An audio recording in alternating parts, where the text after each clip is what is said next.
First of all, thank you for inviting me for this interview opportunity. I was a research engineer in Samsung Research. I was also very interested in blockchain because of the technology and and also decentralization. I read the Bitcoin paper during. It was so fascinating to me, and because I was an engineer, so in terms of engineering perspective, Bitcoin and the philosophy and its technology was really fascinating to me. And so even though my work was not about blockchain, in my opinion, the mass adoption of blockchain or crypto is still far away. Even though the advertisement about crypto and NFTs is everywhere in South Korea, but in terms of number of users and in terms of usages, still the crypto and blockchains are still in early stage. I think because the Korean government is making regulations, and also Koreans like new technology and adopting new technology and new product, and so people are enjoying trying new opportunity and new technology because of that, many new projects and many business are starting in South Korea, and they try to engage more users and investors to their project or to their some cryptos or NFTs. There were many incidents happened in this industry. For example, Terra, and unfortunately there was the Korean-based project, and because of this incidents, the government was thinking that we have to protect investors, because anyway the victims of those kind of incidents are typically the retail investors. To protect those retail investors, Korean government started working on making proper regulation and proper law, and by building this kind of the legal framework, it can actually help the industry to grow, because they know what to do and they know what they should not do. From my perspective, this kind of regulation and this direction on the legal framework could help the industry can grow. I would say the collapse of Terra affected a bit, but it didn't change too much. But I think that incident actually affected the young generations to be more cautious about their investment, because before that they just invest anything they want to invest, but now they I believe they study more about the project and they are trying to be more cautious on their investment. That kind of behavior change was because of that Terra collapse incident.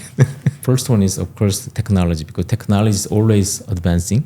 So with better technology for scalability or security and or better program language thing, and because of these new technology ideas and new technology advancement, so new layer one can use this kind of new technology to build a better better performing or better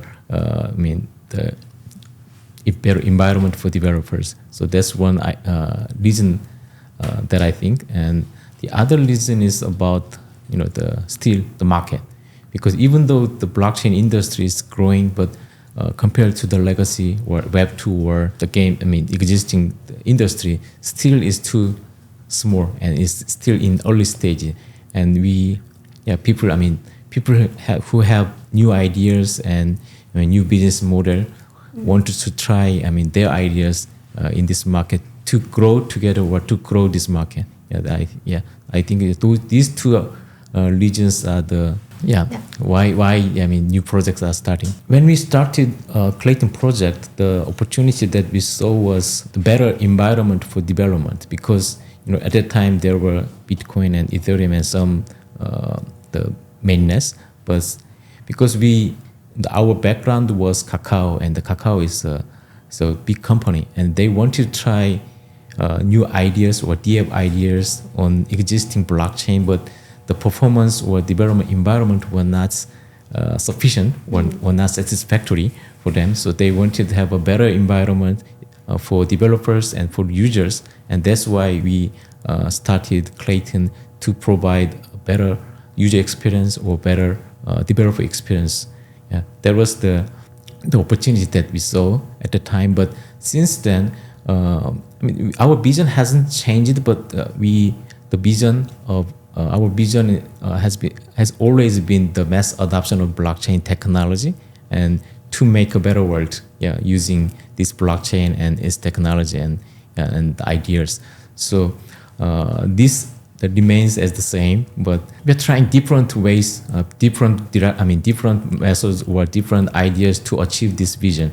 And so for example, recently, compared to the previous, what we did was we tried to integrate blockchain technology to Web2 services, existing Web2 services, because Web2 services have existing users and existing services. They have well-established operating model and business model, but they didn't have the part of using blockchain or decentralized this environment. So we try to adapt this blockchain and decentralization to the existing services, but we realized that there was too early for the normal Web2 users to adopt this Web3 or blockchain.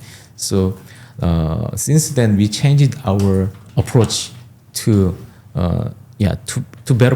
more focused on the Web3 users or Web3 community. So nowadays, since then, so we have been trying to grow the DeFi ecosystem and NFT ecosystem, and nowadays we are trying to have more real-world use cases. Comparing to the early stage, we are actually quite going back to the early approach, because now we know that the Web3 community has grown a lot, and now many people know blockchain and this Web3. So we think that it's good time to adopt this the Web3 to existing the real world use cases. So nowadays we are trying make more real world use cases.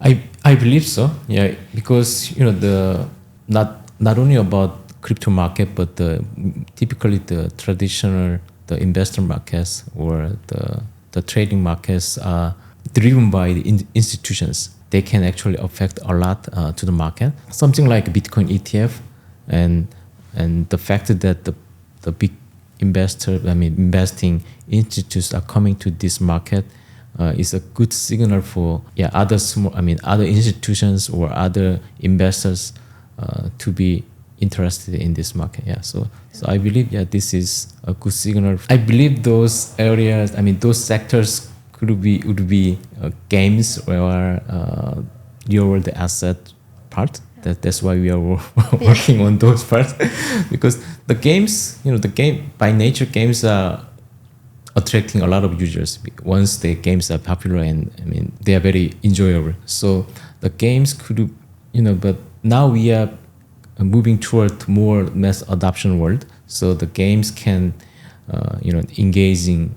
games can engage more users to the game itself. Also, this Web3 industry.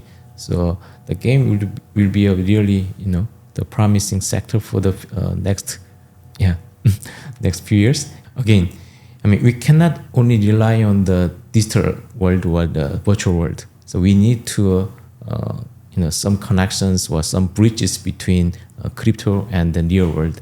And in that sense, tokenizing real world assets and then utilizing them on the blockchain, also on the real world, can help the adoption of this technology. And in the next trend, in the next run, I believe this kind of the bridging project or bridging project to the real world can be a really important sector. Of course, NFT is an important sector, but for me, NFT is kind of tool for realizing ideas, just like tokens, because tokens is a form of the digital asset, but NFT is a form of digital ownership. So NFT can be a trend, but the more important thing is where NFTs are used. So, but again, NFTs are good for presenting ownerships and proving the ownership of the digital asset. And in that sense, the games have the game assets and the game characters or skins, many digital assets. But how we can represent these game assets in Web3 or the ownership provable way is to utilize NFTs. The first moment that I clearly remember and that I cannot forget forever is the time that we launched the mainnet, because we had worked for more than 1 year to to prepare the mainnet launch. That was the really important, also very nervous moment, because if something didn't work well, then we have to work again, of course. So, but everything worked very well. When the Genesis block was generated with many node operators, was the people, including myself, were just yelling and screaming. Okay, finally we started, and that was the moment that I cannot forget forever. When we competed with other teams to get the CBDC, the pilot project from Bank of Korea. So because at the time there were 3 competitors, including our team, and in Korea, even Bank of Korea didn't expect Klaytn win the competition. But our team really prepared a lot and then worked hard, and we had we prepared a lot of ideas and technology with many partners. The judges for the CBDC project chose us as a winner for the CBDC project. Okay, thanks for coming on today and have with us a very insightful conversation. Okay, thank you. Thank you. Okay. Yeah, thank you.